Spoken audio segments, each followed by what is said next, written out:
Hey Radiant Church, it's Pastor David here. I'm one of our executive pastors here at Radiant Church, and I just want to take a moment to say thank you so much for spending your afternoon with me today for just a few minutes.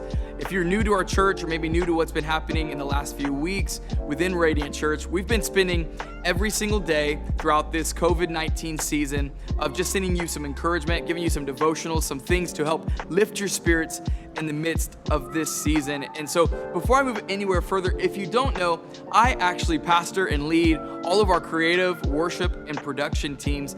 And honestly, this team works tirelessly every single week to bring this content to you directly at a high quality, at high creativity. And so I want to take a moment to celebrate them. Even right here in this room, in this moment, I've got some of the most two amazing staffs in the entire world making sure that this production shoot goes amazingly. And then there's a guy that's sitting in a production suite right now who's logging this thing on, streaming it to you on Facebook and YouTube and Instagram. Shout out to Sam Cornwell. Really, all of our staffs, our worship teams, all the dream team that serve under these areas, they've been working tirelessly in this season as we've been away from a church meeting up live to make sure that you still feel connected, encouraged. So if you can you do me a favor? Can you make sure to like on this video, comment on there, let them know how much you love and appreciate their hard work. I'm telling you, it's the greatest honor in the world to be able to lead this team at Radiant Church. Hey, listen, we've been going through, as I said, the last few weeks, doing some devotionals every single day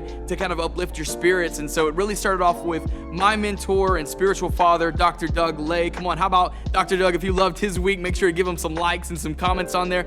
Then it went to the legend himself, Pastor Aaron Burke. Man, what an amazing man of God during that Holy Week season, preaching live from Israel. Man, I'm telling you what, it's a little bit different than being in front of this blue wall preaching from Israel, but I'll try to manage. Then we had Pastor Kyle Williams, our Heights location pastor, bringing an amazing word each day. And then Pastor June Tavares, all the way from Brandon, Florida. And then last week, the fireball preacher herself, Pastor Sarah Bothy, brought an amazing devotion. Make sure to comment on there, encourage them, let them know there's a lot of stuff that goes into putting these things on for you each and every single week. And our pastors are some of the best. So make sure to like and encourage them as they've been used by God. But really, as I was praying and going into what I would speak about this week, every day that we have together, is in the midst of this season, in the midst of this COVID-19 pandemic, really, there's never been a time in history, or at least in a long time, where it seems like the whole world has stopped. Think about it. Everything is kind of on a forced pause. I think if we're to be honest, the majority of us are probably working from home. For sure, our kids are schooling from home. We have more time now than ever before in a lot of ways. But what's happening with that time is the greatest question. If I were to be honest, the first week when all of this happened and I found out that I was gonna have to start working from home, I was like, man, I'm telling you what, I am going to spend time with God. It is gonna be amazing. I'm telling you what, I'm gonna be like the next Billy Graham. I'm gonna be praying every single day. Me and God, we're gonna be like this. We're gonna be so tight amidst this season because I'll have all this time to spend with Him. And then what happens? Well, the Tiger King comes out. Then I start watching some other show on Hulu. Then all of a sudden, I start painting one room, then painting next room, then cleaning out the garage. Next thing you know, I'm scrubbing the baseboards. Who scrubs their baseboards? I don't know. But what I'm trying to show you here is that if we're not careful, we'll get so busy doing good things that we'll forget to do God things. Man, and that's, I think, maybe more than anything in this season, that might be the number one tactic of the enemy, is to come in and distract you from doing what's most important, and that is to simply spend time with God. So what I want to do this week is every single day give you some practical prayer tips to make sure that you're spending time in God's presence every single day. We've been talking about in this season Psalm 91 a lot. You probably heard this verse a lot coming from the church on the prayer nights, on Sundays, in different times. And let me read it to you real quickly just as a reminder. Psalm 91:1, whoever dwells in the shelter of the Most High will rest in the shadow of the Almighty. I will say of the Lord, He is my refuge and my fortress, my God in whom I trust. It goes in all the way down to talk about how we have these amazing promises in God for Him to protect us from harm, from pestilence, from plagues. Thousands will fall at our right hand. Man, I'm telling you, this is an amazing verse. And we can begin to declare these promises over our lives without doing the first thing that we have to do. Did you catch what it was? The beginning thing it says, whoever dwells in the shelter of the Most High. There's something that we have to do first to receive all of these promises of God, and that's simply to spend time with God.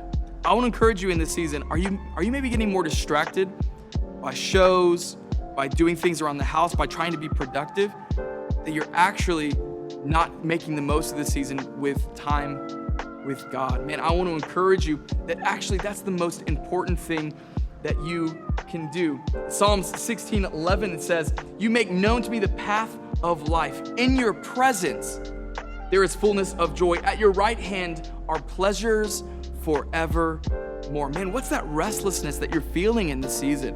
What's that, man? You're like, honestly, David, I don't have joy.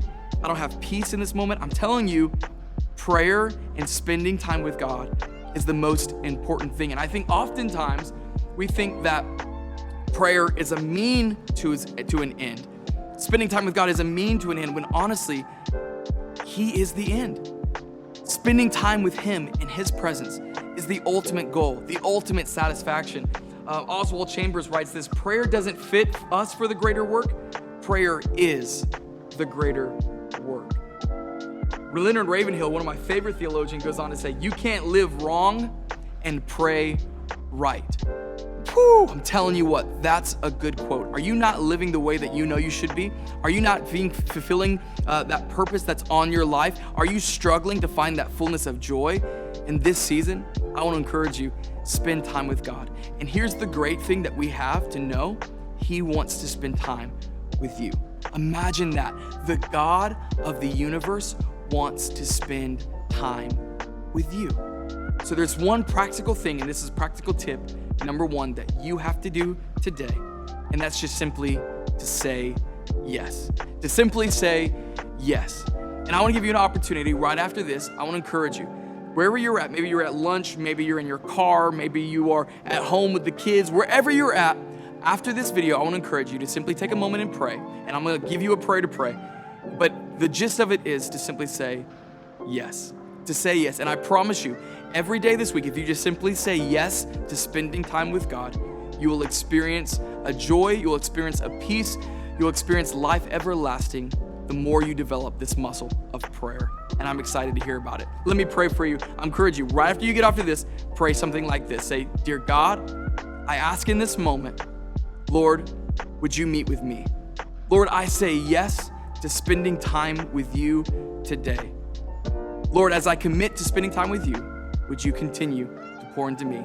And I thank you for what you're going to do in my life, in Jesus' name. And I pray that prayer over you today, that as you get off this video, you would spend time with God. And join me back every single day, because I'm telling you, I've got some practical tips to help your prayer life and spending time with God that will revolutionize your life. I'm excited for what God's gonna do this week, and the best is yet to come. We'll see you tomorrow.